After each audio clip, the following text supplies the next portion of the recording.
Bwana Yesu asifiwe. Bwana asifiwe. Amen. Tunamshukuru Mungu kwa mara nyingine tena siku ya leo. Tunaendelea na semina yetu siku hii ikiwa ni siku ya 4. Naamini kabisa ujumbe ambao tunaopokea katika semina hii hautatuacha kama tulivyokuwa, tutabadilika. Na mwalimu wetu wa semina yuko tayari kabisa na yuko hapa pamoja nasi. Tumpigie Bwana Yesu makofi ninapompa nafasi ya kuja kuchukua nafasi ya kuendelea. Amen. Bwana Yesu asifiwe. Bwana Yesu asifiwe. Ninawasalimu katika jina la Yesu, jina lenye uweza, jina lenye nguvu, jina lenye mamlaka, jina linalohuisha, jina la Bwana na Mwokozi wetu Yesu Kristo. Hebu tumshangilie Yesu kwa makofi na vigelegele. Amen. Tunamshukuru Mungu kwa ajili ya neema ambayo ametupa, neema ya kuwepo nyumbani mwake kwa ajili ya kuendelea kujifunza maneno ya Mungu. Bwana Yesu asifiwe sana.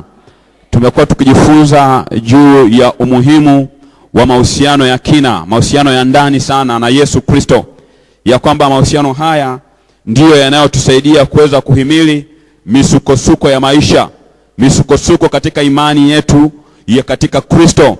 Ile imani yetu ya kwamba tunakwenda mbinguni, ni kwamba tunayo mapambano. Bwana Yesu asifiwe sana. Sasa vitu vinavyoweza kutusaidia katika ile mapambano, katika ile misukosuko, ni ule uelewa na ufahamu wetu juu ya Kristo. Jinsi tunavyomfahamu na kumjua Mungu vizuri ni moja kati ya vitu vya msingi sana vinavyotusaidia kuweza kuhimili, kuwa na mahusiano ya ndani na Yesu Kristo. Bwana Yesu asifiwe sana. Na tangu siku ya kwanza tumekuwa tukiangalia viwango, aina ya viwango mbalimbali vya kumjua Yesu au kumjua Mungu, na kwamba kila kiwango huwa kina tabia yake. Bwana Yesu asifiwe sana. Na tukawa tunaendelea kujifunza kwamba kiwango kile cha 3 ambacho tulikiona kwa yule mama Msamaria ambaye mwanzoni alikuwa anasumbuana na Yesu, lakini alipofika mahali pa kuweza kumjua Yesu akawa amekuwa na ufahamu mzuri, akajikuta habishani na Yesu, akajikuta anafanya kila kitu, akajikuta anatoka pale ameacha hata shughuli zake, amesahau ule wajibu wake wa maisha ya kila siku, akajikuta anaenda kijijini na kuanza kuambia watu. Hapo ndipo ambapo tunasema tunahitaji kufika mahali hapo ambapo tunamfahamu Yesu Kristo. Bwana Yesu asifiwe sana. Lakini tukawa tunajifunza habari za Yohana ambaye naye pia anatushuhudia juu ya ufahamu wake katika Kristo, na anathibitisha, anasema lile tuliloliona, lile tulilolithibitisha, tulilolipapasa, tulilolisikia ndio hilo ambalo ninalileta kwenu. Kwa hiyo anaendelea kutushuhudia kwamba yeye anamjua Yesu vizuri, na kwa sababu anamjua Yesu vizuri hawezi kutishika, hatishiki na misukosuko ile ya maisha ambayo ilikuwa imedhamiria kumtoa katika imani. Ametishiwa maisha yake, lakini bado akaendelea kusimama kwa sababu alikuwa amefika mahali ambapo amemjua Yesu vizuri na yuko tayari kwa lolote. Bwana Yesu asifiwe sana. Kwa hiyo tunaendelea kujifunza kwamba mahusiano na Yesu, mahusiano yanayokuwa, ni jambo la msingi sana katika maisha yetu. Na ni vizuri wakati mwingine unafika mahali unajitathmini kutaka kujua niko katika kiwango gani cha kumjua Yesu. Bwana Yesu asifiwe sana.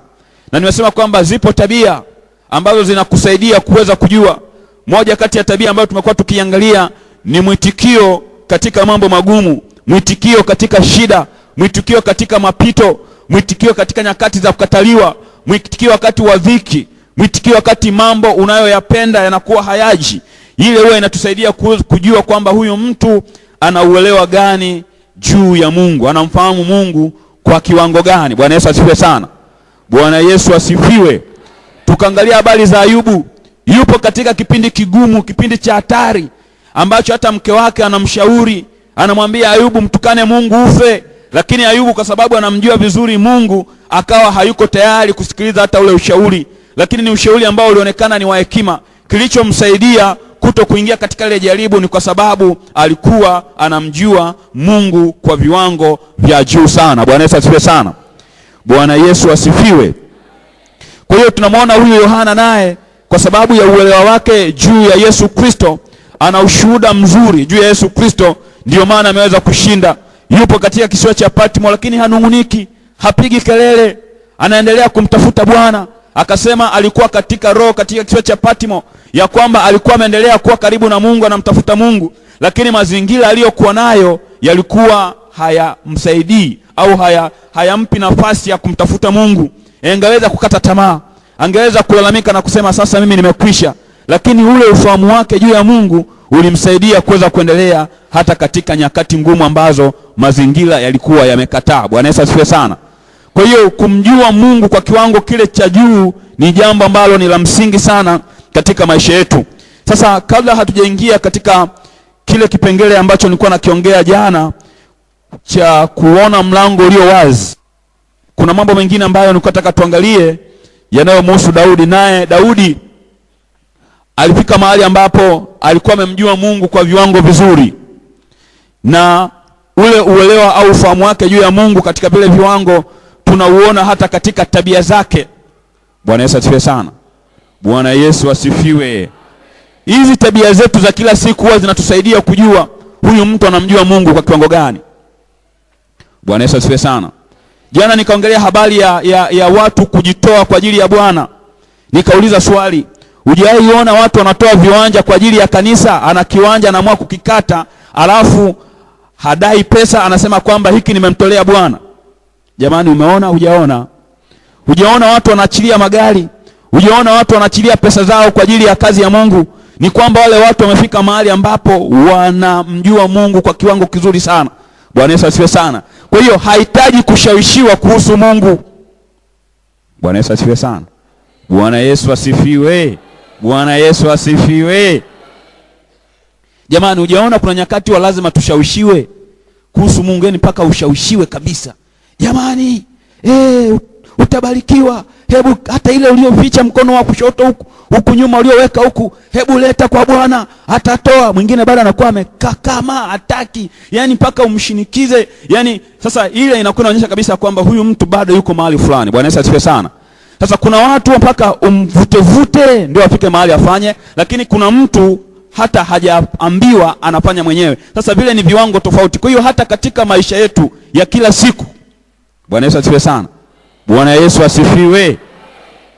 Kuna mtu hawezi kuja kwenye ibada mpaka umhamasishe, yani umwelekeze faida za kuja kanisani, Bwana atakusaidia, yani mpaka umtazamishe vitu vyote hivyo ndio anahamasika, anakuja kanisani. Jamani, wapo hawapo? Mwambie mwenzako ni wewe sio wewe. Na mwingine ana shauku, anasubiri, yani ana hamu. Bwana Yesu asifiwe sana. Yani ana shauku, anapenda, anatamani. Sasa huyo yuko level nyingine, yuko kiwango kingine. Bwana Yesu asifiwe sana. Bwana Yesu asifiwe. Bwana Yesu asifiwe. Hujaona watu wanapita katika mapito wanasusa imani, anasema kama ni hivi naacha. Na hujaona watu wanakutana na mambo magumu wanasema mbele kwa mbele, ninasonga mbele, hata iweje mimi siachi. Hujaona? Bwana Yesu asifiwe sana. Mwingine anakutana na mambo magumu anasusa, kama ni hivyo naacha. Sasa unamsusia nani? Bado hujakuwa, bado hujamjua Mungu. Bwana Yesu asifiwe sana. Mwingine anakutana na mambo magumu ndio anasema hapa siachi, shetani utaona, yani ongeza na lingine, mimi ninasonga mbele. Huyo amefika mahali pazuri. Kwa hiyo hata tabia zetu za kila siku, hata katika maisha ya kila siku, nyumbani, katika shughuli za kila siku, yanatuonyesha tuna ufahamu gani, tunamjua Mungu kwa kiwango gani. Bwana Yesu asifiwe sana. Bwana Yesu asifiwe. Bwana Yesu asifiwe. Jamani, hujaona wapendwa wanapokea rushwa? Wapo hawapo? Muulize wewe sio wewe. Bwana Yesu asifiwe sana. Na hujaona watu wanakataa rushwa, yani imekaa pale imetakata, iko nzuri, yani milioni za kutosha, anagoma. Jamani, wapo hawapo? Unafikiri nini kinawafanya huyu akubali na huyu akatae? Bwana Yesu asifiwe sana. Viwango, mwambie mwenzako viwango. Bwana Yesu asifiwe sana. Bwana Yesu asifiwe. Bwana Yesu asifiwe. Bwana Yesu asifiwe. Kuna watu mapito yanaweza kumtoa katika imani, kuna watu mapito ndio yanamsogeza mbele za Bwana. Hao ndio kina Yohana. Bwana Yesu asifiwe sana. Wanatishiwa kukata vichwa, wanasema hamna, tunamjua, tulimuona, tukatembea naye, alituvusha na baharini, alitupa na mikate tukala, huyu tunamjua. piga, garagaza, ua, chuna ngozi, kata kichwa, simuachi, na songa mbele. Bwana Yesu asifiwe sana. Yani yeye amefika kiwango ambacho ni kizuri, ni cha ajabu, yani hatikiswi. Bwana Yesu asifiwe sana. Sio mtu wa kususa. Tabia zetu za kila siku zinaonyesha, zinadhihirisha. Bwana Yesu asifiwe sana. Bwana Yesu asifiwe. Hata katika ibada, mtu ambaye ameshafika mahali anamjua Mungu, utamuona hata anapoabudu. Bwana Yesu asifiwe sana. Mwingine wakati wa kuabudu anakuwa anashangaa, anaona nani amefumba macho, nani ameinua mikono juu, nani anapiga miayo, anakuwa anashangaa. Huyo bado hajafika mahali pale penyewe. Anashangaa, mwingine analia. Sasa huyu wimbo huyu jamaa nini kinamliza? Anamjua Mungu Bwana. Bwana Yesu asifiwe sana. Bwana Yesu asifiwe. Bwana Yesu asifiwe. Mwambie mwenzako kama unashangaa wakati wa kuabudu, ujue bado hujafika penyewe.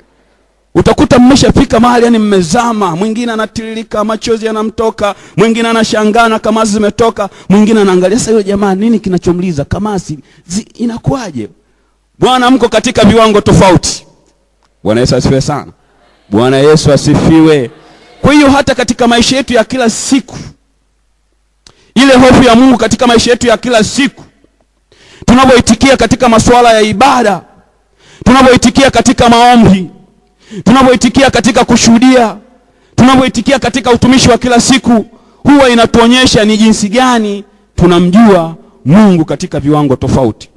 Bwana Yesu asifiwe sana. Bwana Yesu asifiwe. Bwana Yesu asifiwe. Hujaona kuna washirika wa kuburuzwa, yani wao lazima akokotwe. Katika kila jambo akokotwe. Kutoa akokotwe, kushuhudia akokotwe, kuomba akokotwe, kutoa akokotwe. Kila kitu yani lazima mumvute, msipomvuta atabaki. Jamani, wapo hawapo? Wapo hawapo? Semeni tupo basi. Mpo hamupo? Bwana Yesu asifiwe sana. Bwana Yesu asifiwe. Kuna wale wa kukokotwa, alafu kuna wale ambao wanakwenda wenyewe, alafu kuna wale ambao wako wanakimbia kule. Sasa katika maisha yule mama Msamaria, ametembea katika hizo ngazi zote tatu, na amefika katika ile ngazi ya mwisho kabisa ambayo sio ile ya kung'ang'ana, anasumbuana na Yesu. Yesu anamwambia naomba maji, anakataa, anasumbua, analeta shida. Lakini amefika mahali fulani, amekaa, akapika, akaja akatulia, akajua, mambo yakawa yameisha. Kile ndio kiwango ambacho wapo kina Yohana tunawaona na wako tayari kwa lolote. Bwana Yesu asifiwe sana. Bwana Yesu asifiwe. Nasi tunatakiwa tufike hapo. Kuna nyakati ambazo Mungu atakutaka wewe. Kuna nyakati ambazo atataka mali zako. Kuna nyakati ambazo atataka muda wako. Kuna nyakati ambazo atakutaka wewe. Kuna nyakati ambazo atataka ujinyime sana ili mambo yake yaweze kwenda, ufalme uweze kwenda kusogea, lakini inategemea na unamjua Mungu kwa kiwango gani. Bwana Yesu asifiwe sana. Bwana Yesu asifiwe. Bwana Yesu asifiwe. Tukajifunza habari za Ibrahimu. Ibrahimu yuko katika kiwango cha juu cha kumjua Mungu. Bwana Yesu asifiwe sana. Mungu anamwambia Ibrahimu toka, anatoka. Nenda, anaenda. Anaacha marafiki, anaacha biashara, anaacha ndugu zake, anamwambia toka mahali hapo. Anajua nani anasema naye, anajua hii sauti ni ya Mungu. Huyu anayeniambia ninamjua, anataka hii mtoto ni wa kwake, yeye alinipa na mimi ni wa kwake, anataka cha kwake, ngoja nimpe, hamna shida. Anamjua Mungu. Bwana Yesu asifiwe sana. Anaondoka taratibu. Mwanae anamuuliza, sasa baba itakuwaje huko mbele ya safari? Tunaenda kutoa sadaka, sawa. Mbona kondoo simuoni? Mzee wa imani anayemjua Mungu anasema twende huko, Bwana atajitwalia, wakati anajua ndo huyu kijana. Yaani hamna kuvutana pale. Bwana amesema anamjua.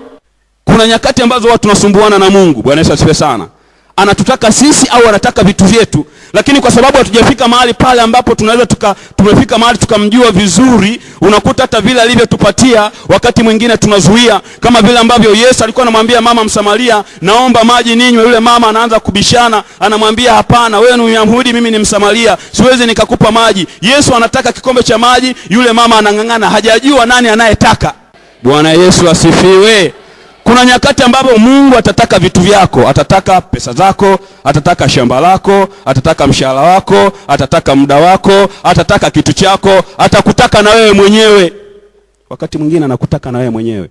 Sasa huwa tunaweza tukajua pale inakuaje sasa. Uko wapi? Umeshafika pale ambapo unaelewa na unatoa? Uko katika kile kiwango cha Ibrahimu ambapo Bwana amesema hata kama kitu cha gharama namna gani? Je, utakuwa tayari? Utayari au kutokuwa utayari kwako kunategemeana na unamjua Mungu kwa kiwango gani. Bwana Yesu asifiwe sana. Bwana Yesu asifiwe. Mwambie mwenzako uko katika kiwango gani. Bwana Yesu asifiwe sana. Tunahitaji kuhama. Sasa kuna mtu mmoja tia nataka niangalie habari zake katika kitabu cha Nyakati wa Kwanza sura ya 28 na mstari wa 9.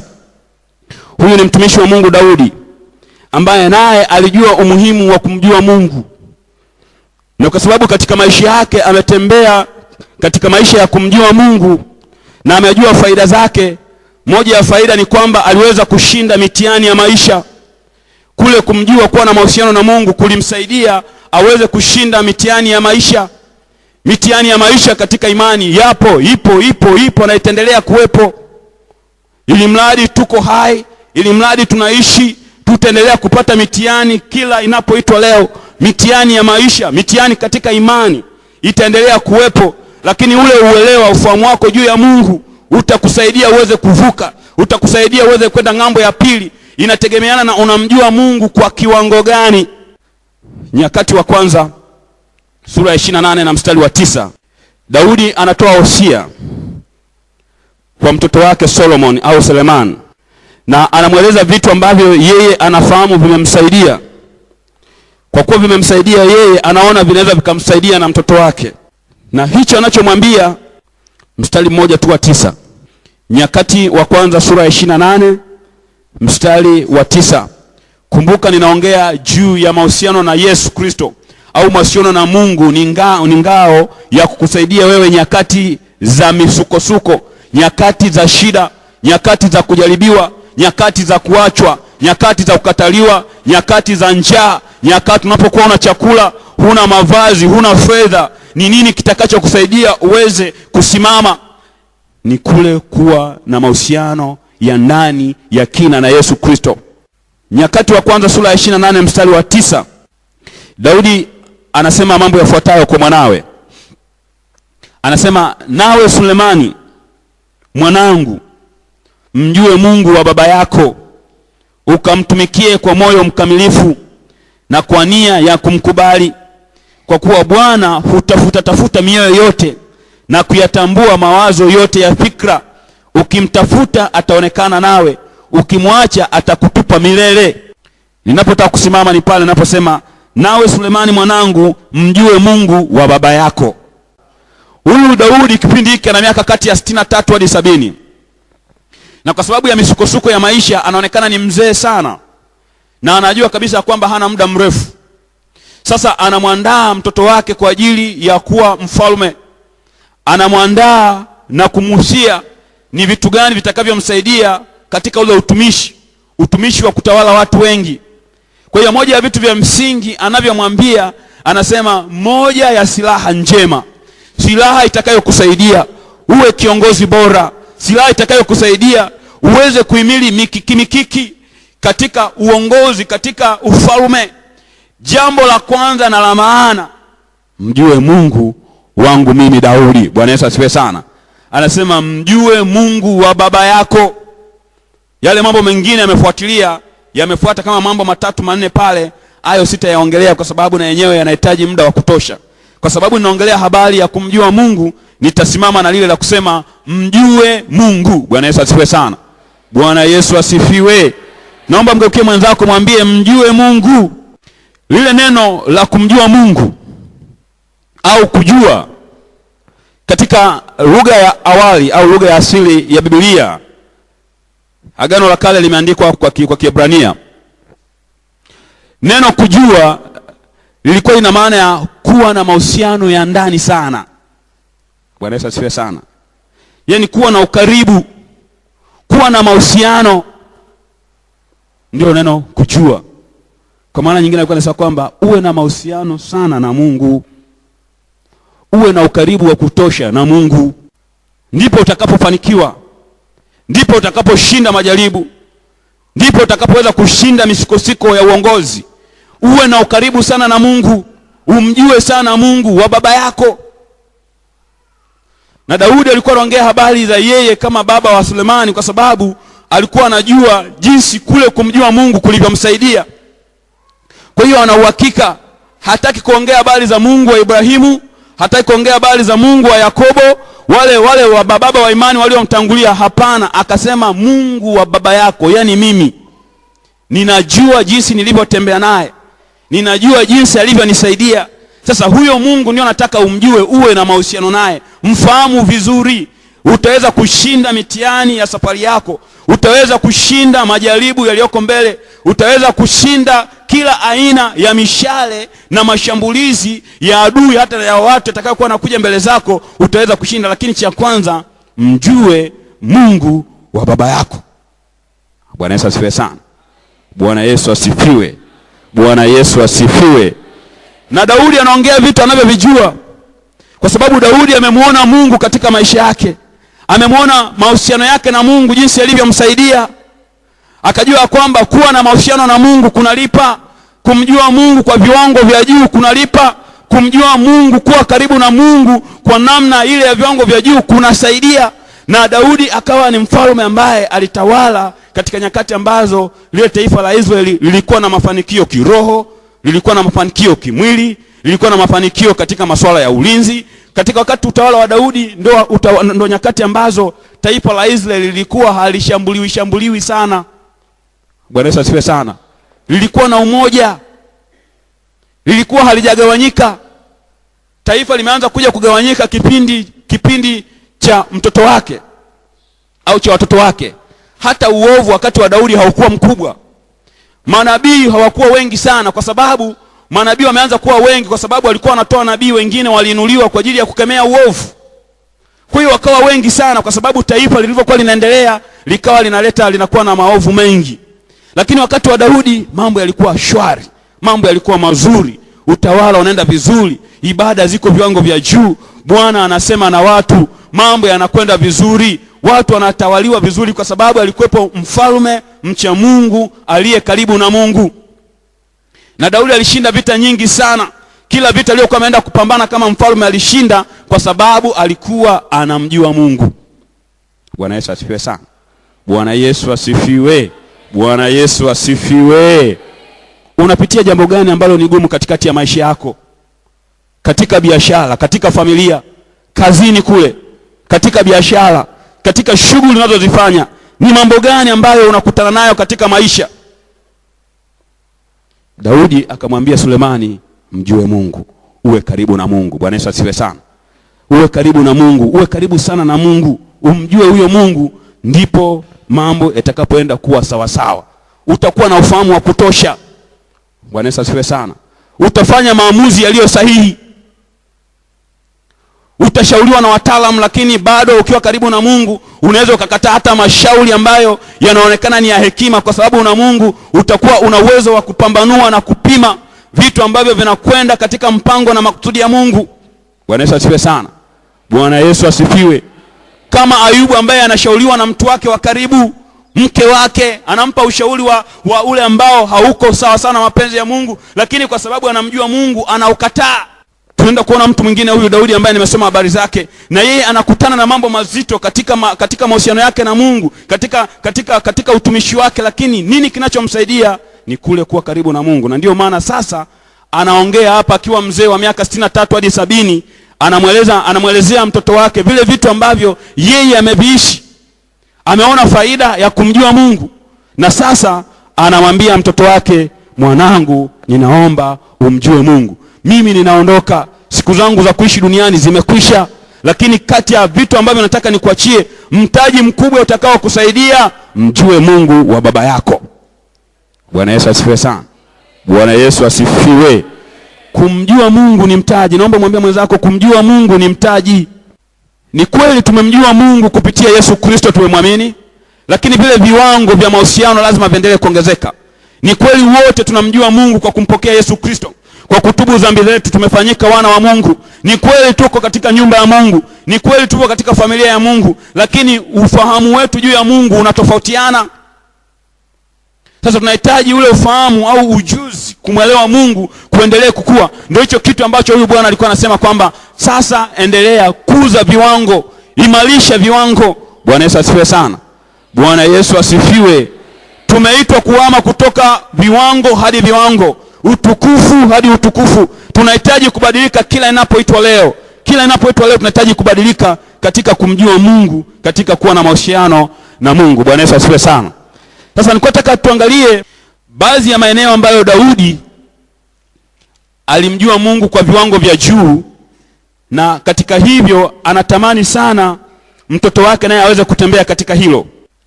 Nataka tuangalie maeneo kama matatu ya msingi ambayo Daudi aliweza kuona uweza wa Mungu, nayo ni kwa sababu ya ile ya kumjua Mungu, yani kuwa karibu na Mungu. Alitembea karibu sana na Mungu.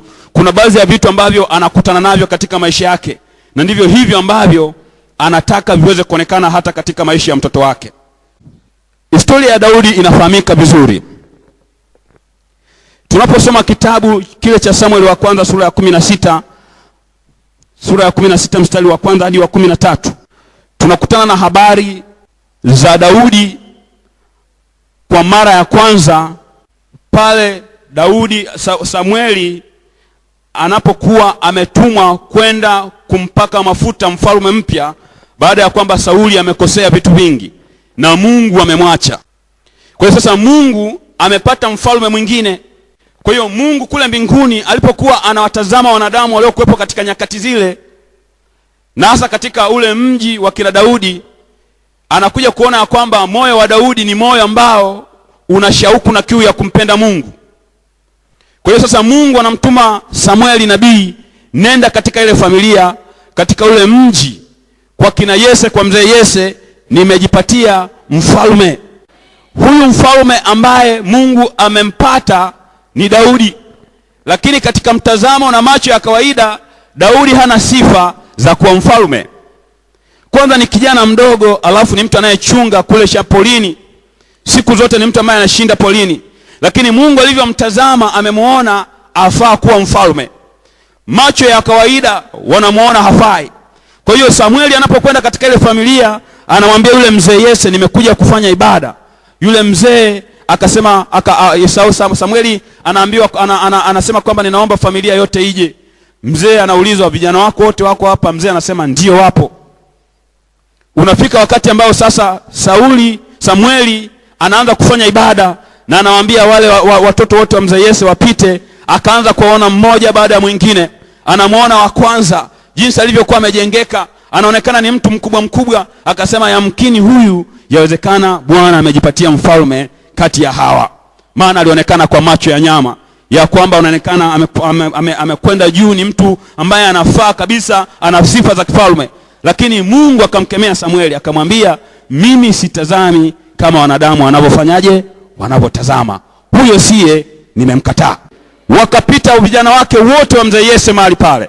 Samueli ndani ya moyo wake anashuhudia kabisa kwamba hapa hapana mtu. Bwana Yesu asifiwe sana.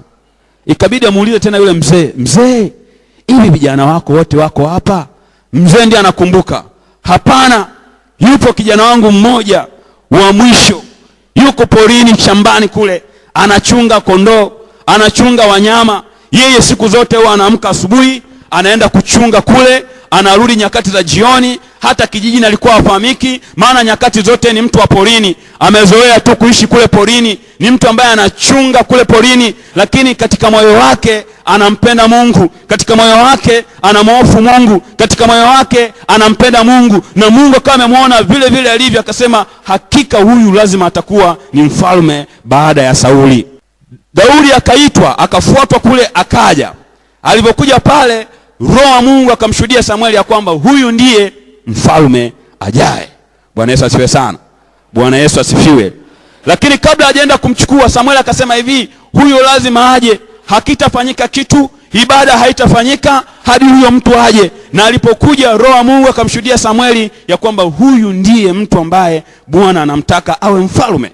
Sasa hilo tukio la kwanza, Daudi akiwa mzee, anakaribia kufa, anakumbuka huku nyuma jinsi ambavyo Mungu alimwokota, jinsi ambavyo Mungu alimtoa, nyakati na majira ambazo watu walikuwa wamemsahau. Hata wazazi wake, amekuja mtu ambaye ni mtu mkubwa sana katika nchi, mtu kama nabii Samueli, Anapokuwa amekuja katika familia, ilibidi watu wote shughuli zote ziache, ili watu wote waweze kushikana mkono, waweze kusalimiana, waweze kufanya ibada na yule mtu. Kwa hiyo ilikuwa haiwezekani kabisa mzazi ushindwe au usahau kumwita kila mtu katika familia aweze kuja mahali pale. Lakini Daudi alikuwa amesahaulika. Bwana Yesu asifiwe sana. Mungu akawa amemkumbuka. Kwa hiyo Daudi akiwa mtu mzima anakumbuka jinsi ambavyo mahusiano yake na Mungu. Bwana Yesu asifiwe sana. Ule ukaribu wake na Mungu. Maana yeye alikuwa kwa polini kule, bado moyo wake uko mbele za Mungu, anaendelea kumuomba Mungu, anaendelea kumwabudu Mungu, anaendelea kumsifu Mungu. Katika yale majira ya kule alipokuwa anachunga, yeye moyo wake umemkaribia Mungu, anapiga vile vinubi vyake. Hata baadhi ya zile zaburi unazozisoma, Daudi aliimba akiwa porini anachunga kondoo.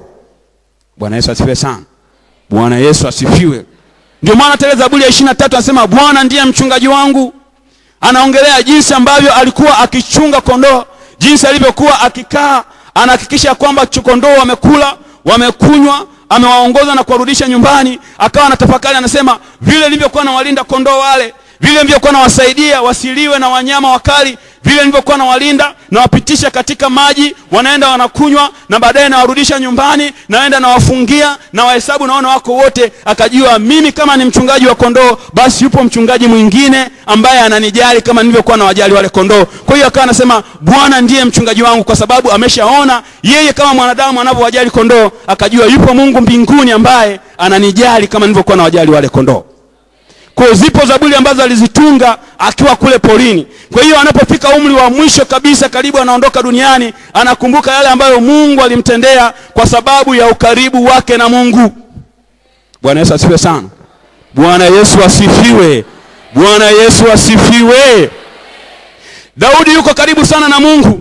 Kwa hiyo wale ndugu zake wanapokuwa wamemsahau, hata baba yake anapokuwa amemsahau, yeye ni mtu wa porini, lakini kwa ule ukaribu wake na Mungu ukasababisha mambo mengine yakasimama. Wakasema hakitafanyika kitu hadi aje yule mtu aliye karibu na Mungu, hadi aje yule mtu anayemjua Mungu, hadi aje yule mtu anayempenda Mungu. Huyu Daudi yuko karibu na Mungu. Kwa hiyo Mungu akasababisha kila kitu kikasimama, kwa sababu yupo Daudi ambaye anamjua Mungu, ambaye yuko karibu na Mungu. Kwa hiyo Bwana akasababisha mazingira mengine, kila kitu kikasimama hadi Daudi aje aonekane, kwa sababu anamjua Mungu, anampenda Mungu, yuko karibu na Mungu. Kwa hiyo Mungu kule mbinguni anaona, akasema hakuna kitakachoendelea mpaka Daudi afike mahali pale.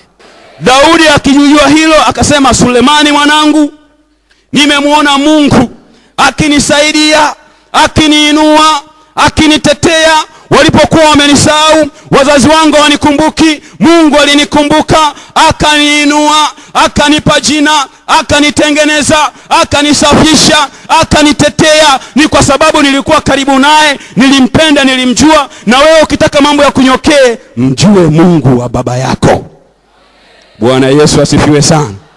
Ukiwa karibu na Mungu hitaji kupiga debe Bwana. Mungu mwenyewe atatengeneza mazingira, Mungu mwenyewe atasababisha mambo yatokee. Unachotakiwa ni kuwa karibu na Mungu, umjue Mungu, umpende Mungu, umtegemee Mungu. Yanayobaki yote Mungu atamaliza. Bwana Yesu asifiwe sana. Unachotakiwa ni kujikomba mbele za Bwana, alafu yeye atafanya mambo mengine. Daudi yuko kule, yeye anamjua Mungu, hahitaji kufanya chochote, anaendelea kumwimbia Mungu, anamwabudu Mungu, anamtukuza Mungu, anamshangilia Mungu. Kaka zake wako kule nyumbani na mambo yanaendelea. Bwana anapotazama anasema huyu ndiye ninayemtaka. Ukimjua Mungu mambo yatakufuata yenyewe. Wamejipanga pale, ibada inaendelea, lakini muhusika hayupo.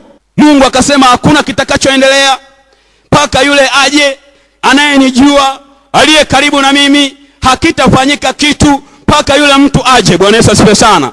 Unajua kama utakuwa karibu na Mungu, utamjua Mungu, kuna baadhi ya vitu unavyovitafuta, unavyohangaika, Mungu atasababisha, ataamua mazingira, ataamuru watu. Wanaweza katoka hata mbali sana kwa ajili ya kuja kutimiza kusudi lake katika maisha yako. Unachotakiwa ni kuwa karibu na Mungu, mjue Mungu. Bwana Yesu asifiwe sana. Bwana Yesu asifiwe. Kwa Daudi anapomalizia siku zake za mwisho, akakumbuka nyakati zile, Mungu sasa alinibariki, niko kule polini. Lakini akashangaa kaka zake wamekuja, wakaja wakamburuta Hebu twende nyumbani bwana mdogo. Anapofika kule anamkuta nabii, anaanza kushangaa. Wanafika mahali pale, akashangaa, anashikwa mikono, anamwagiwa mafuta, akawa haelewi kitu, lakini kumbe Mungu alikuwa amekwisha kumwangalia. Kwa hiyo anapotazama nyuma ya maisha yake, anaona siku ile kilichoniokoa mimi, kilichonifanya nikaja nikatafuta kule, ni kwa sababu nilikuwa karibu na Mungu. Maana hata baba alikuwa amenisahau, kaka zangu walikuwa wamenisahau, hata wakusema bwana mdogo hayupo. Kama sio yule Samueli kuuliza lile swali, siku ile Daudi ilikuwa akose ile ibada. Maana ibada inaendelea, baba hajasema Daudi hayupo, wala Eliabu hajasema Daudi hayupo, wala wale kaka zake wengine, hakuna aliyesema. Ni Mungu mwenyewe alivyoona hawa wamemsahau, mimi ndiye nayemtaka, yuko karibu na mimi, ngoja nisimamishe kila kitu mpaka yule aje. Yapo mambo ambayo Mungu atayasimamisha mpaka uwepo. Hakuna kitakachoendelea kama huko karibu na Mungu. Hata zile baraka ambazo unatafuta, Bwana mwenyewe ataamuru mambo fulani yasimame hadi utakapokuwa tayari. Hakuna kitakachoendelea hadi utakapokuwa tayari. Bwana ataamuru mazingira, ataleta watu kutoka kusini, kaskazini, magharibi na mashariki, ili kusudi na mpango wake utimie, kwa sababu uko karibu na Mungu, unamjua Mungu. Bwana Yesu asifiwe sana. Kwa hiyo Daudi anamwambia mwanae, mwanangu, mjue Mungu wa baba yako. Sikusimulia hadithi, ninakuambia vitu ninavyovijua. Bwana Yesu asifiwe sana. Kuwa karibu na Mungu kumenisaidia. Hilo ni tukio la kwanza. Lakini tukio la pili ambalo ninaamini Daudi alikuwa akiliongelea ni pale ambapo Mungu amemwinua. Kumbuka Daudi alikuwa ni mwanakijiji mbali huko vijijini kabisa, hajulikani, lakini Mungu anaandaa mazingira. Daudi anatoka kule porini, ni mwanakijiji, shambani, yani yupo kijijini, alafu kule kijijini anashinda porini. Unaiona hiyo? Yani Daudi ni mwanakijiji, alafu pale kijijini inabidi atoke kijijini aende porini akachunge ng'ombe, lakini ana Mungu. Bwana Yesu asifiwe. Lakini anamjua nani? Anamjua Mungu. Kwa sababu anamjua Mungu na Mungu amemkusudia, Mungu anaanza kutengeneza mazingira. Bwana Yesu asifiwe sana. Mungu anatengeneza mazingira. Mungu wetu ni Mungu mtengeneza mazingira. Naomba mwambie mwenzako, Mungu wetu ni Mungu mtengeneza mazingira. Akitaka kufanya kitu kupitia wewe, hivyo hivyo ulivyo, atatengeneza mazingira. Atasababisha mazingira yatokee, ufanye kitu cha ajabu, watu waanze kushangaa. Lipo kanisa moja Kombezi, yupo mama mmoja, kijana mmoja, mtu mmoja, kipo kitu fulani kimefanyika kule, unakuta nchi nzima inaanza kushangaa. Lipo jambo fulani limefanyika Tanga, mahali fulani katika kanisa fulani, lakini ni Mungu anatengeneza mazingira ili uweze kufahamika, ili uweze kujulikana, kwa sababu anataka akutumie afanye mambo fulani. Mungu akitaka kitu fulani kitumike, anatengeneza mazingira. Bwana Yesu asifiwe sana. Bwana Yesu asifiwe. Bwana Yesu asifiwe.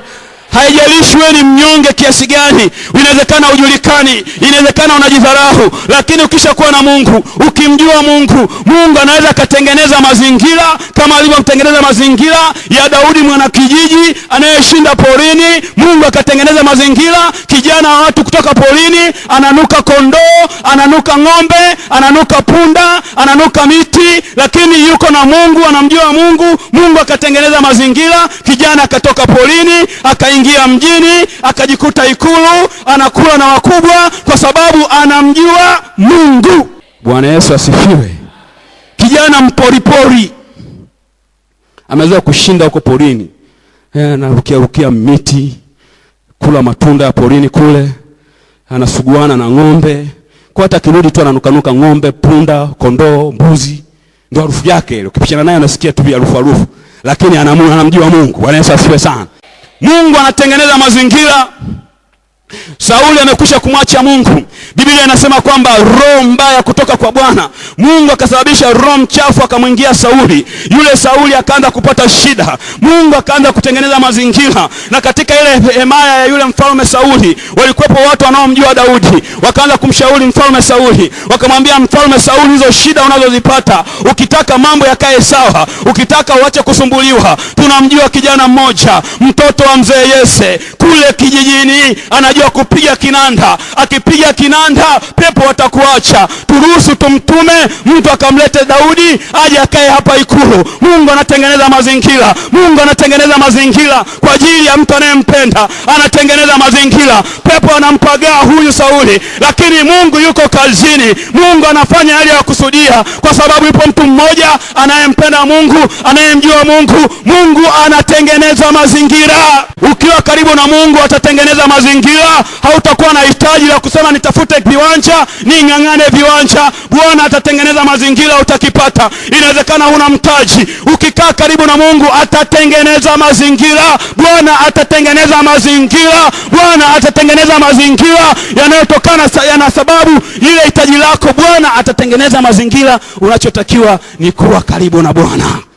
Mjue Mungu, mjue Mungu. Daudi anamwambia mwanae, mjue Mungu wa baba yako, kwa sababu yeye alimuona katika maisha yake jinsi ambavyo Mungu alimuinua kutoka kule kijijini kuchunga ng'ombe, na sasa yupo ikulu. Mungu anatengeneza mazingira. Sauli anapagawa ili Daudi aingie ikulu, aje aanze kujifunza jinsi atakavyokuwa mtawala. Mungu anatengeneza mazingira. Mwambie mwenzako, Mungu anatengeneza mazingira. Bwana Yesu asifiwe sana. Lakini unao wajibu wa kumjua Mungu. Usiangalie mazingira, mjue Mungu. Bwana atafanya njia. Bwana atatengeneza mazingira. Tunamwona sasa Daudi anaanza kuinuka. Daudi anaanza kuwa mashuhuri. Na hiyo haijatosha. Mungu akamwambia Daudi, hiyo haijatosha. Watu sasa umeingia ikulu, na tengeneza mazingira mengine. Nchi nzima itatambua ya kwamba yupo mtu anaitwa Daudi. Bwana Yesu asifiwe.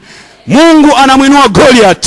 Mungu anatengeneza mazingira. Goliath akafika mahali pale, akaanza kujitamba, akaanza kujiinua, na watu wote wakajua huyu ni mtu mkubwa, hakuna anayeweza kupigana. Lakini Mungu anamuinua Goliath ili Daudi aje ampige, Daudi ajulikane. Mungu anatengeneza mazingira. Bwana Yesu asifiwe. Inafika hatua ambayo sasa Daudi amefika mahali ambapo amekuta wana wa Israeli wanatukanwa. Akawa ameitwa mahali pale, ikabidi aulize. Akasema, jamani, huyu mbona anatukana watu wa Mungu? Ni nani atafanyiwa nini mtu ambaye atampiga yule mtu? Kwamba kuna hiki na hiki na hiki na hiki kitafanyika. Akamwambia, naomba nionane na mfalme. Akapelekwa mbele za mfalme. Mfalme akamhurumia. Akasema, we kijana, wewe ni mtoto mdogo tu. Tazama, huyu bwana amekuwa shujaa miaka yake yote. Akasema, mimi ni naye Bwana. Bwana Yesu asifiwe sana. Lakini katika mazingira yote yale, Mungu anatengeneza mazingira ya kumuinua mtu anayemjua, mtu anayempenda, mtu mwenye hofu yake. Mungu anatengeneza mazingira katika namna ya kawaida. Watu wanaona ni vita, lakini katika ile vita Mungu anatengeneza mazingira kwa ajili ya mtu wake aliyemkusudia, mtu wake anayempenda. Mungu akawa anatengeneza mazingira. Mwisho ile hadithi unaifahamu. Daudi akaenda akapigana na yule mtu, akagongwa chini, akaanguka. Dunia nzima ya wakati ule, taifa lile, wakajua kwamba yupo mtu mmoja anaitwa Daudi. Bwana Yesu asifiwe sana. Hata nyimbo zikabadilika. Wakasema Sauli ameua maelfu, lakini Daudi ameua makumi elfu. Mwana kijiji mchunga kondoo ametoka kule kijijini. Mungu amemtengenezea mazingira, lakini sasa nchi nzima inamwimba, na wengine wanaanza kumfikiria kuwa mfalme. Hata Sauli akajua huyu ndiye mfalme ajaye, lakini ametoka katika mazingira mabovu, mazingira yasiyotamanika, mazingira ya kijijini. Lakini anamjua Mungu, anampenda Mungu. Mungu amemkubali, akatengeneza mazingira ya kumuinua, mazingira ya kumfanya akajulikana. Inawezekana hata kwako kama unamjua Mungu. Bwana atatengeneza mazingira katika biashara, unaweza ukajulikana. Katika kilimo ukaenda mbele, katika masomo mambo yakanyoka, katika ajira kikaeleweka, katika ndoa mambo yakakaa sawa, katika familia mambo yakanyoka, katika huduma kikaeleweka.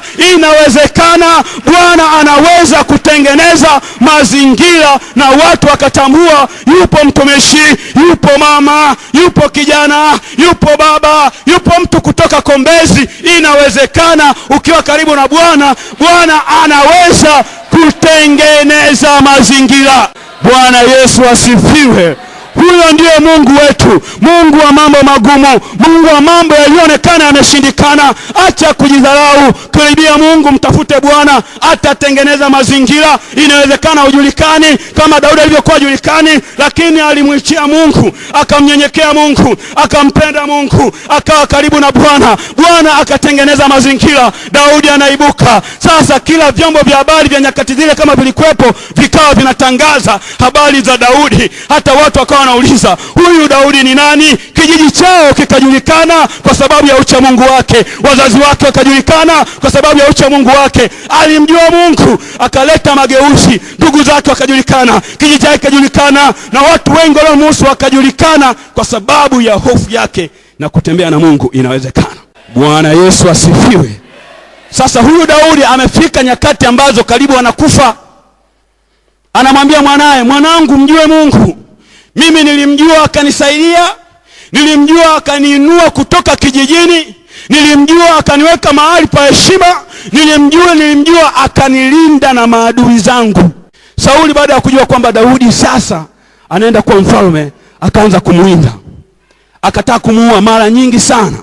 Ikafika mahali ambapo Daudi amekimbia, ameenda kule polini, amejificha katika lile poli, lakini Sauli anamuinda sana. Inafika mahali fulani Mungu akaamua sasa kuonyesha kwamba mimi niko pamoja na Daudi. Biblia inasema katika kile kitabu cha Samuel wa kwanza sura ya 24, Biblia inasema kwamba Mungu akasababisha usingizi mzito kwa Sauli. Bwana Yesu asifiwe sana. Sauli anacheza na mtu anayemjua Mungu. Ameenda kuwinda, ameenda kumuwinda kama anavyowinda wanyama. Alipofika katika lile poli ambalo ndio Daudi yupo, amechoka, ili akasema ngoja nilale kidogo. Bwana akatuma usingizi mzito. Pwa! Jamaa akalala fofofo.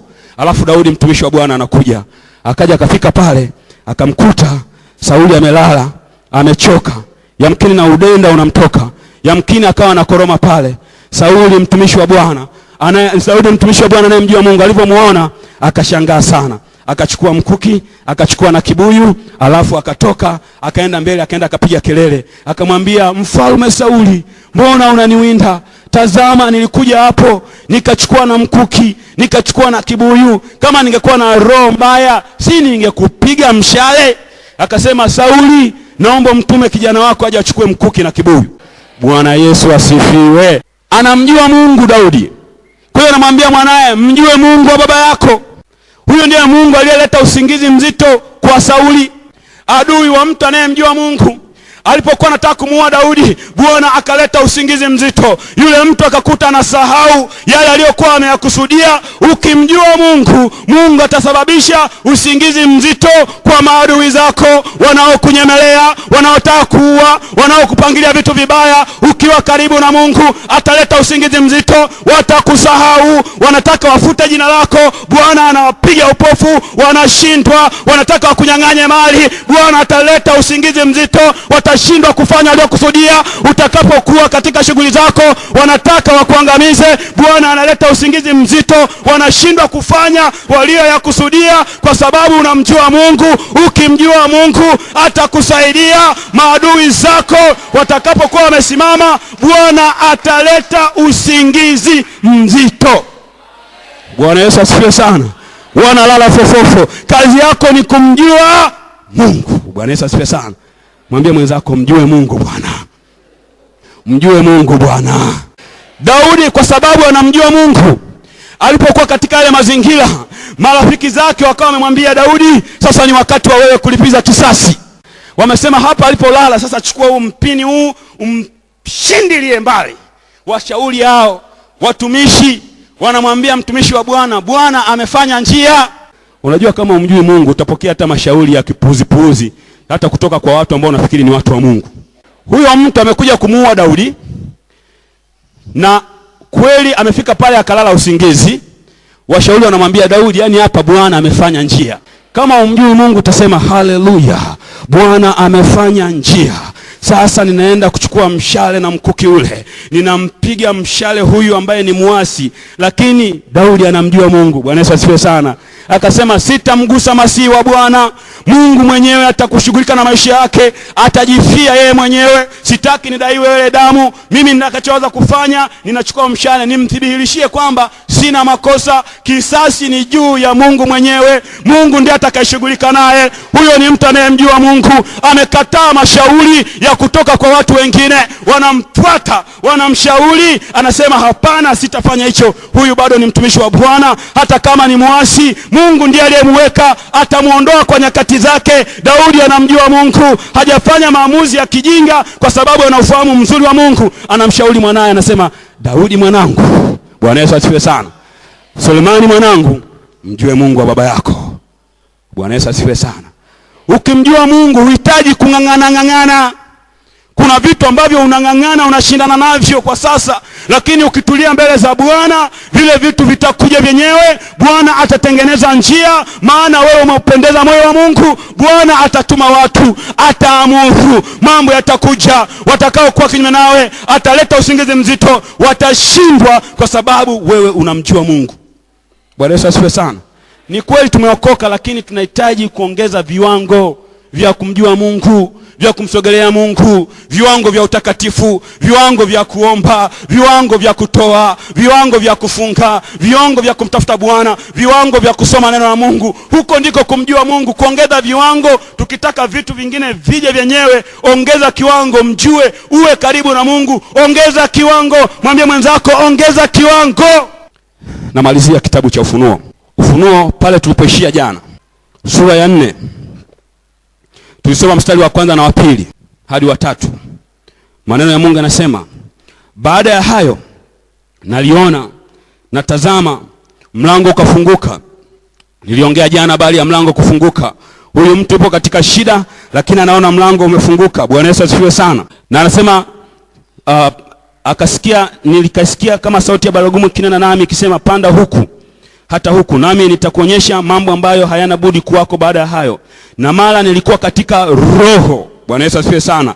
Bado yupo katika roho, katikati ya shida na matatizo, yupo katika ulimwengu wa roho. Anaona nini? Na tazama, kiti cha enzi kimewekwa mbinguni, na moja ameketi juu ya kile kiti. Na yeye aliyeketi alionekana mithili ya jiwe la yaspi na kiki, na upinde wa mvua ukizunguka kile kiti cha enzi ukaonekana mithili ya zumaridi. Bwana Yesu asifiwe sana.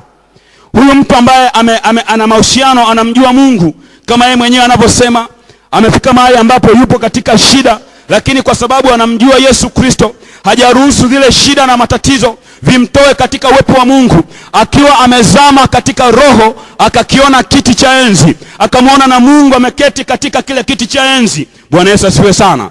Na sifa zikafuata baada ya pale. Anasema yule aliyekuwa ameketi kiti cha enzi, anaelezewa sifa zake. Sijui alikuwa na rangi nzuri ya kupendeza, lakini kitu kimoja ambacho nataka niongee kwa habari ya kiti cha enzi. Kiti cha enzi kinaonyesha mamlaka.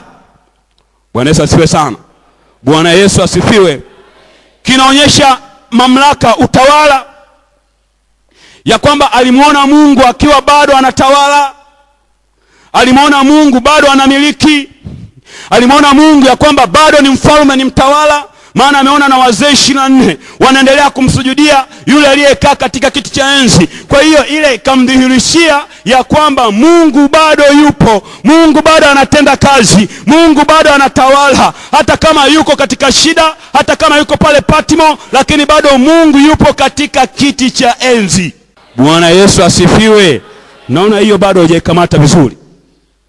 Kiti cha enzi kinamaanisha ya kwamba Mungu bado anatawala, Mungu bado anahusika, Mungu bado anaona, Mungu bado yupo. Hata kama yule Yohana alikuwa katikati ya shida, alikuwa katikati ya mateso, alikuwa katika kisiwa cha Patmo, yamkini ananyongwa kesho, lakini haimaanishi ya kwamba Mungu amesahau, Mungu haoni. Bado yuko katika kiti cha enzi, bado anatawala, bado anaweza, bado anahusika, bado anatenda, bado anajibu. Hata kama majibu hayaonekani, bado Mungu yuko enzini. Bwana Yesu asifiwe.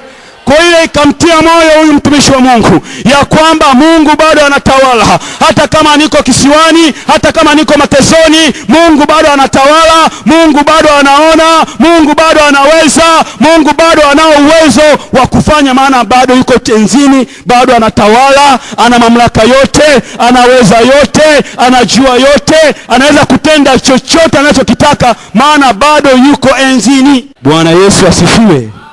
Sasa huwezi kufika mahali ambapo utamwona Mungu yuko enzini mpaka umemjua vizuri. Bwana Yesu asifiwe sana. Kwa hiyo hata katika maisha yako Mungu bado yuko enzini. Mwambie mwenzako Mungu bado yuko enzini. Bwana Yesu asifiwe. Hata kama bado hujatoka katika hicho kifungu, Mungu bado yuko enzini. Bwana Yesu asifiwe. Hata kama una njaa haimaanishi Mungu amesafiri, Mungu bado yuko enzini. Hata kama una hela haijalishi, haimaanishi Mungu hayupo, bado yuko enzini. Mungu yuko enzini, Mungu yuko enzini, Mungu yuko enzini. Mungu anatawala. Hata kama bado hujapata majibu, Mungu anatawala.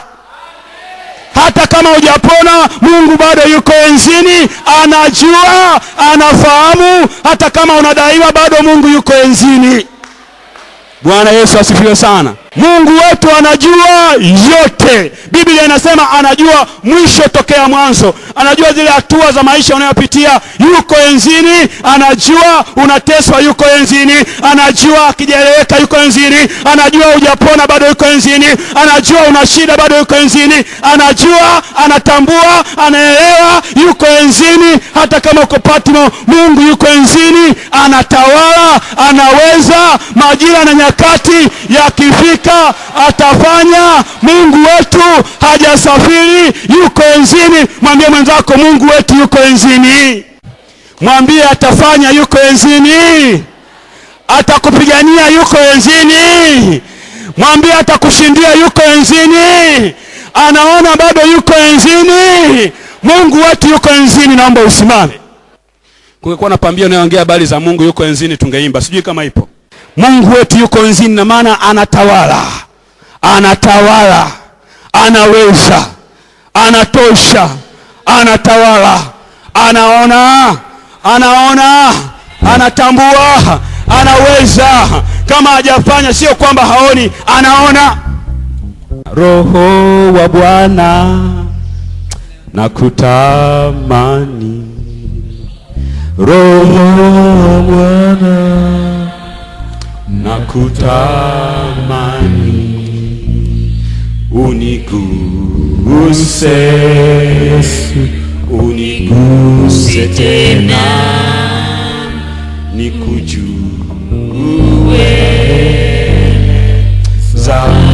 zaidi.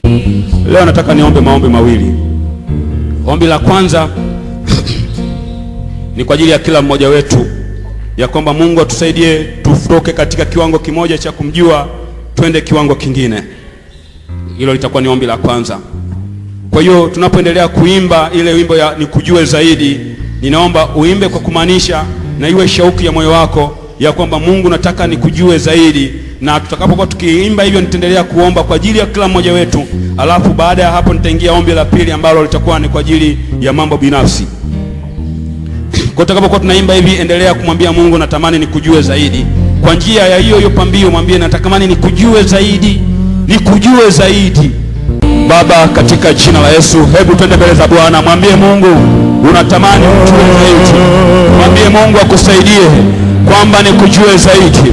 Baba, katika jina la Yesu tunajiweka mbele zako Bwana. Tunaomba neema, tunaomba rehema. Tusaidie Bwana kukuza viwango vyetu, viwango vya kukujua, viwango vya kukupenda katika jina la Yesu. Msaidie mama huyu, msaidie baba huyu, mguse baba huyu, mguse kijana huyu Bwana. Tusaidie tukujue Jehova, tukujue Mungu, tukujue zaidi. Ni kweli tumeokoka, tunahitaji tukujue, tunahitaji tukujue, tunahitaji tukujue, tunahitaji tukujue, tunahitaji tukujue, tunahitaji tukujue, tunahitaji tukujue zaidi. tukujue zaidi, tukujue zaidi, tukujue zaidi, tukujue zaidi, tukujue zaidi, zaidi na zaidi, zaidi na zaidi, zaidi na zaidi, viwango viongezeke, tukujue zaidi, tukujue zaidi Bwana, tukujue zaidi, tukujue zaidi, viwango viongezeke vya kukujua wewe, katika jina la Yesu, katika jina la Yesu Kristo. Limidiwe jina lako takatifu, jina lenye uweza na nguvu na mamlaka, katika jina la Yesu Kristo. Sasa ninaenda kuingia katika ombi la pili. Sasa nataka niombe na wewe juu ya lile ombi ya kwamba Mungu yuko enzini. Mungu anajua yuko enzini. Maana ya kwamba Yohana aliona kile kiti cha enzi ni kwamba Mungu anatawala. Hata katika mazingira ulionayo unatawala. Yeye anatawala. Yeye anatawala. Si kwamba amekuacha, si kwamba haoni, si kwamba yuko likizo, si kwamba hataangalii. Mungu anaona, Mungu anatambua. Haleluya! Jehova anafahamu, anajua, anaelewa ya kwamba unateseka, anajua ya kwamba unaumia, anajua ya kwamba unawindwa, anajua ya kwamba mambo yaendi, anajua. Yuko katika enzi. Unajua wakati mwingine mambo yanapokuwa yanasumbua unaweza kufikiri Mungu hayupo, lakini Yohana alimuona Mungu akiwa enzini, akiwa katika Patmo, akiwa katika shida, akiwa anajua anaweza kufa wakati wowote, lakini alipata ufunuo wa kumuona Mungu yuko enzini. Hata katika shida yako, hata katika mazingira yako, hata katika uhitaji wako, Mungu bado yuko enzini. Unawindwa, Mungu yuko enzini. Unakataliwa, bado Mungu yuko enzini. Anajua, bado yuko enzini. Anatazama. Ni Mungu wetu yote, ni Mungu anayejua yote, anaweza yote. Anajua kwamba mambo hayajakaa sawa, bado yuko enzini. Ni Mungu ambaye yuko enzini, anaweza yote, anajua yote, anaweza kufanya yote wakati wowote, majira yoyote, maana yuko enzini. Dunia hii ni mali yake na waliopo ndani wote anawajua. Anajua hata idadi ya sisimizi, anajua hata idadi ya nywele katika kichwa chako, anajua maumivu yako, anajua huzuni zako, anajua kukataliwa kwako, anajua kunyanyaswa kwako, anajua kuumizwa kwako. Yeye anajua, maana yuko enzini. Ninataka niombe na wewe ambaye upo katika wakati fulani yamkini umesahau Mungu wetu yuko enzini. Ninaomba upite hapa mbele niweze kuomba na wewe. Yuko enzini. Tukaimba wimbo wote unasema yuko enzini jamani. Hallelujah. Uko enzini Bwana. Uko enzini. Niombe viongozi, wazee wa kanisa, mashemasi, viongozi wa kanisa, kila kiongozi yoyote aliyepo, ninaomba hakikisha uko unakuja hapa mbele, wekea mikono watu wawili au watatu. Nitakapokuwa nikiomba, ninataka kuomba maombi maalumu. Ninaomba viongozi, kiongozi yoyote uliyopo, kiongozi wa idara, mzee wa kanisa, shemasi, ninataka tuweke mikono, kisha kwamba unamwekea mkono mtu mmoja au wawili watatu ninapoomba haya maombi maalum. Yesu Kristo, Mungu wa uzima, wewe uko enzini. Haujaondoka, bado hujasafiri Mungu. Wewe ni Mungu wa mama huyu, ni Mungu wa baba huyu, ni Mungu wa kijana huyu. Katika jina la Yesu, bado uko enzini. Hata katika magumu anayopitia bado uko enzini. Katika jina la Yesu, Bwana ninakusihi neema yako na uweza wako. Katika jina la Yesu, katika jina la Yesu, katika jina la Yesu, katika jina la Yesu. Asante Bwana. Mungu unaweza, Mungu unatosha. Haleluya. Libarikiwe jina lako, limidiwe jina lako takatifu. Asante Mungu kwa kuwa ni mwema. Libarikiwe jina la Yesu Kristo. Asante Mungu, libarikiwe jina lako. Mguse mama huyu, endelea kuwahudumia Bwana kwa namna tofauti na namna ya ajabu. Hata tutakapotawanyika mahali hapa siku ya leo, Bwana ninaomba Roho Mtakatifu ukaendelee Bwana kuwahudumia, ukaendelee kuthibitisha ya kwamba Mungu uko enzini. Asante Bwana. Jina la Yesu